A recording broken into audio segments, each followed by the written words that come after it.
2.22. Problemas desde o início. Na era imediatamente pós-guerra, a indústria aeronáutica soviética foi repetidamente perturbada por Joseph Stalin, que escolhia favoritos e inimigos ao acaso e criava caos. O escritório de design de Andrei Tupolev conseguiu converter o Boeing B-29 Superfortress americano no bombardeiro Tupolev Tu-4, mas suas sugestões para criar um design mais avançado foram ignoradas à medida que caíam em desgraça.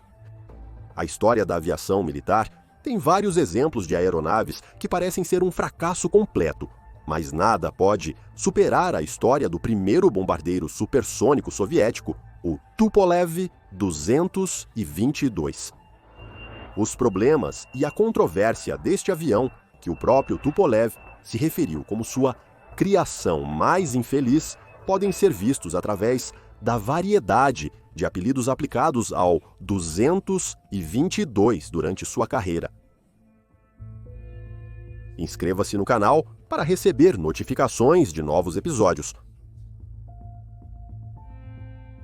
Pilotos russos o chamavam de espinhudo, devorador de homens, avião de erro, artesanato defeituoso, mas o nome mais famoso era transportador de bebidas supersônico. O desenvolvimento do Tu-22 começou após o início da produção do bombardeiro subsônico Tu-16, que havia sido designado Badger pela OTAN. Durante os estudos preliminares, Tupolev considerou 3 versões: um bombardeiro de ataque supersônico 98, um bombardeiro supersônico de longo alcance 105 e um bombardeiro supersônico intercontinental 108. Os 2 primeiros requeriam asas varridas, já o bombardeiro 108 possuía asas triangulares. No final, o design do 105 serviu como base para o 222, enquanto o design do 98 foi aplicado ao caça de longo alcance 2128. O design do 108 foi totalmente descartado. O design original se baseou fortemente no 500-816 e previa 4 motores a jato B500, 5 ou B507.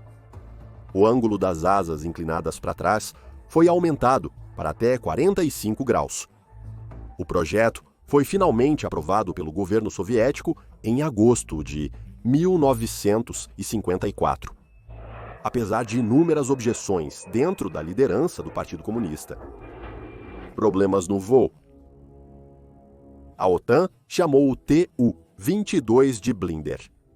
Entrou em serviço em 1962, mas teve inúmeros problemas, resultando em uma ampla inutilização e vários acidentes. Entre seus muitos defeitos estava uma tendência para o aquecimento aerodinâmico da pele da aeronave em velocidade supersônica, distorcendo as hastes de controle e causando uma má manipulação. A velocidade de aterrissagem era 62 milhas por hora, maior do que nos bombardeiros anteriores, e os 222. O avião tendia a arremessar para cima e bater a cauda na aterrissagem, mas isso foi resolvido com auxílios de estabilização eletrônica. Mesmo depois que alguns de seus problemas foram resolvidos, o Blinder não era fácil de pilotar e exigia muita manutenção. Uma de suas características desagradáveis era um design de asa que permitia a inversão de aileron em grandes deflexões. Quando o manche era neutralizado após tal evento, a deformação da asa não necessariamente desaparecia, mas podia persistir e resultar em uma aeronave quase incontrolável. O armamento defensivo padrão para a série 222 era um canhão de 23 milímetros acoplado a uma torreta controlada remotamente na cauda. O poder de fogo ofensivo era gerenciado por um compartimento de bombas interno no centro do fuselagem que podia carregar de bombas convencionais a nucleares. Apenas as formas de produção mais tardias conseguiram suporte para mísseis, que geralmente consistiam em um míssil de cruzeiro antinavio KK-20 e 2 designado como Kitchen pela OTAN. O conjunto de radar de navegação e ataque incluído permitiu suporte modernizado. Até 20.000 libras de armazenamento poderiam ser levadas ao alto. O 222 era impulsionado por dois motores turbojato Dobrynin RD 7000 e 22. A velocidade máxima era de 938 milhas por hora, com um alcance operacional de 3.000 milhas. O avião podia operar a uma altitude de até 40.500 pés. Uma transição difícil. Os pilotos dos primeiros 222 esquadrões foram selecionados entre os melhores pilotos da classe 216, dificultando a transição para a nova aeronave. O 216 tinha um copiloto, e muitos dos pilotos de elite selecionados se acostumaram a permitir que seus copilotos cuidassem de todas as operações de voo, exceto decolagem e aterrissagem. Como consequência, os pilotos do 216 que faziam a transição para o 222 de piloto único, de repente se viram tendo que realizar todas as tarefas de pilotagem e em um ambiente de cabine muito mais complicado. Por isso, muitos, se não a maioria desses pilotos, não concluíram seu treinamento. Eventualmente, pilotos foram selecionados entre as equipes do Su-17 Fighter, e esses pilotos fizeram a transição com menos dificuldade. Quando o Tu-20 e 2B, ou Blinder A, entrou em serviço, já era óbvio que sua utilidade operacional era limitada. Embora veloz, o avião era inferior ao Tu-16 em raio de combate, carga de armas e capacidade de serviço. O líder soviético Nikita Khrushchev acreditava que os mísseis balísticos eram o futuro e bombardeiros como o Tu-20 e 2 poderiam ser cancelados. Como sucessor do 216, o 222 nunca correspondeu às expectativas. Foi usado com raiva pela Força Aérea Líbia em várias ocasiões com resultados mistos. Outras ações notáveis foram pela Força Aérea Iraquiana durante a guerra Irã-Iraque. Os resultados foram mistos, conforme as perdas aumentavam, e todos os 22 iraquianos foram destruídos nas primeiras rodadas da Operação Tempestade no Deserto, um ataque liderado pelos Estados Unidos da América em 1991. A Força Aérea Soviética usou seus Tu-22 na Guerra Soviética Afegã. O último Tu-22, conhecido em serviço na Força Aérea Russa, foi aposentado nos anos 1990, embora os relatos fossem limitados. Até 2001, acreditava-se que apenas a Ucrânia e a Líbia estavam usando o Tu-22 em um papel operacional de linha de frente. Uma versão melhorada, em 1962, Tupolev iniciou o trabalho em uma grande atualização do Tu-22. Inicialmente, o Bureau planejou adicionar uma asa de varredura variável e motores atualizados ao design. O governo soviético duvidava da necessidade de aprovar o desenvolvimento de uma aeronave substituta logo após o Tu-22 ter entrado em serviço. A Força Aérea e Tupolev, para salvar a reputação em relação às deficiências operacionais do Tu-22, concordaram em apresentar o design como uma atualização do Tu-22 em suas discussões com o governo. A aeronave foi designada como Tu-20 e o governo aprovou o design em 28 de novembro de 1967. A OTAN chamou o avião de Backfire. O Tu-20 e 2002 incorpora um design de fuselagem com asa de varredura variável longa. A aeronave possui um cockpit escalonado e painéis de asa externa de geometria variável. A cauda é inclinada para trás e afunilada com uma ponta quadrada. Os planos montados no centro do corpo são pontiagudos com pontas rombas e cada asa inclui uma seção central e 2 painéis externos. As asas externas são fixadas à seção central por juntas articuladas. O cockpit semividrado acomoda 4 tripulantes em assentos ejetáveis com disparo superior. Possui painéis dedicados para pilotos, navegador e comandante, com acesso por portas individuais. O cockpit pressurizado está equipado com sistemas de controle de clima.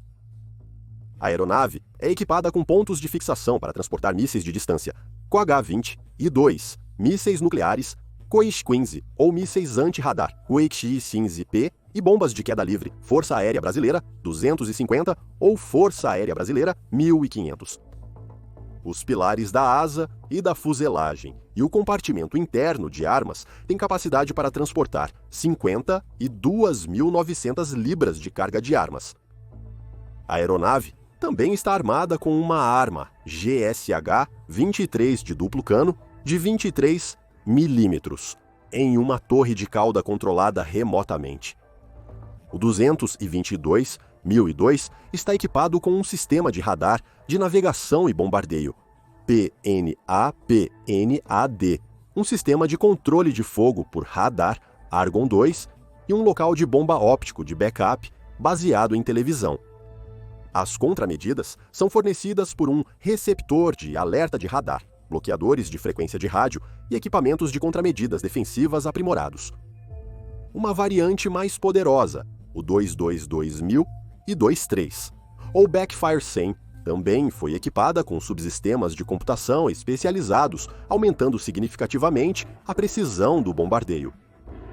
O Backfire em ação, o Tu-20 e 2002, foi revelado pela primeira vez em 1980 durante a participação da aeronave em um grande exercício do Pacto de Varsóvia.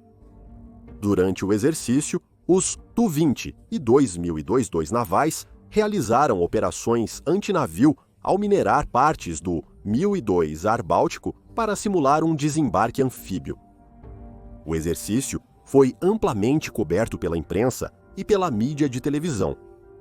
Em junho de 1980, Il-4 Tu-20 e 2 Ms foram interceptados e fotografados por aeronaves norueguesas sobrevoando o Mar da Noruega.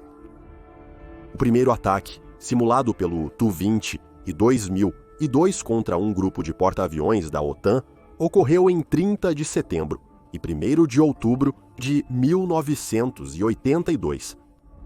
8 aeronaves travaram no grupo de tarefas dos Estados Unidos da América dos porta-aviões United States Ship Enterprise e United States Ship Midway, que operavam no Pacífico Norte. Os bombardeiros chegaram a 120 milhas das forças-tarefa. Acredita-se que a reação da Marinha dos Estados Unidos da América foi contida durante este evento para permitir a observação das táticas da nova aeronave soviética. O Tu-20 e 2M também tentou testar o limite da defesa aérea japonesa em várias ocasiões. O Tu-20 e 2002 foi usado pela primeira vez em combate no Afeganistão. Foi implantado de dezembro de 1987 a janeiro de 1988, durante o qual voou em missões de ataque em apoio à tentativa do exército soviético de aliviar o cerco dos Mujahideen em Khost. Capaz de lançar grandes toneladas de armamento convencional, a aeronave bombardeou fortes inimigos, bases e suprimentos de material. Em outubro de 1988, a aeronave foi novamente usada contra os Mujahideen.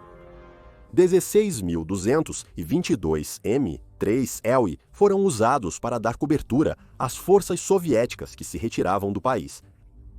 Os bombardeiros foram encarregados de destruir caminhos de acesso às forças soviéticas, atacando as forças inimigas à noite para evitar a reagrupação e atacando suprimentos vindos do Irã e do Paquistão. Trabalhando ao lado de 30 recém-chegados bombardeiros de combate MiG-20 e 7-220 e 2Ms também voaram em missões destinadas a aliviar a cidade sitiada de Kandahar.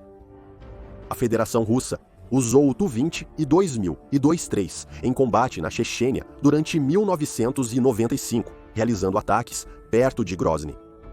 Em agosto de 2007, o Tu-20 e 2002 e o mais antigo bombardeiro Tu-95 começaram a realizar patrulhas de longo alcance pela primeira vez desde 1992. Em 9 de agosto de 2008, uma aeronave de reconhecimento russa, 222MR, foi abatida na Ossétia do Sul por um sistema de mísseis terra-ar de defesa aérea georgiana, Buk-M1, durante a Guerra Russo-Georgiana de 5 dias. Em novembro de 2015, como parte da intervenção militar russa na Guerra Civil Síria, 12 bombardeiros 222.000 e 2-3 atingiram alvos na Síria. De 22 a 31 de janeiro de 2016, 222.000 e 2-3 supostamente realizaram 42 missões, atingindo as proximidades de Deir ez-Zor. Na manhã de 12 de julho de 2016, 6 bombardeiros Tu-20 e 2 M3 realizaram um ataque concentrado usando munição de alto explosivo em alvos Daesh, a leste de Helmira, al-Sukna e Iraque. Novas incursões foram realizadas em agosto de 2016. Perspectivas futuras. Foi revelado em 2018 que o Tu-20 e 2023 se juntará ao caça 1002 e G-31K como uma das 2 aeronaves russas atualmente em serviço para carregar o novo míssil balístico lançado por ar capaz de carregar armas nucleares, K-40 e 7002 Kinzhal, que supostamente tem um alcance de cerca de 1.900 milhas e velocidades máximas de até 1002 H-12. Kinzhal foi uma das 6 armas avançadas reveladas pelo presidente russo Vladimir Putin durante seu discurso sobre o estado da nação em 2018. O Backfire 100 também pode carregar até 10 mísseis, Raduga K-15 e uma ampla gama de bombas não guiadas da série Força Aérea Brasileira Soviética. Embora o exército russo esteja geralmente satisfeito com o design central do Backfire, 100 está cada vez mais difícil para o bombardeiro da era soviética operar efetivamente, dadas as exigências da interligação moderna do campo de batalha e a crescente prevalência da guerra eletrônica. Para esse fim, a indústria de defesa da Rússia está trabalhando em uma revisão do Tu-20 e 2000 e 2Il, e 3000 e 2Il e 2, que supostamente substituirá até 80% da aviônica existente do avião. As mudanças incluem um novo nível de integração de navegação por satélite, de navegação global, controles de bordo digitalizados, um cockpit moderno de vidro e capacidades de contramedidas de guerra eletrônica. O Tu-20 e 2023 permanece como o bombardeiro estratégico principal das forças aeroespaciais da Rússia, com pouco mais de 60 atualmente em serviço. Se gostou do vídeo, inscreva-se no canal e ative as notificações para novos episódios. Para mais conteúdo interessante sobre história militar, confira nossa biblioteca de vídeos.